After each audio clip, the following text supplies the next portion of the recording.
Hello butterfly, চলো আজকে অনেকদিন পর তোমাদের সাথে আরও একটা মিনি ব্লগ শেয়ার করি। আজকে এসেছিলাম দিদির বাড়ি, কারণ আজকে আমার বন্ধুর জন্মদিন।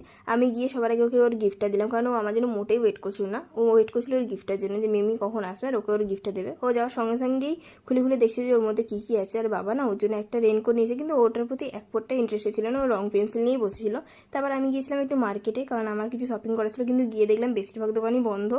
এই যে কটা দোকান খোলা ছিল তার মধ্যে থেকেই দেখে দেখে পয়লা বৈশাখে শপিংটা করে নিলাম সকলের জন্য, কারণ পয়লা বৈশাখে নতুন জিনিস না নিলেই নয়।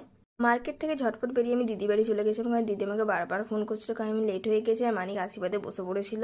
আমি গিয়ে দেখলাম মানিক খাওয়া শুরু করে দিয়েছে, আশীর্বাদের সময় থাকতে পারিনি।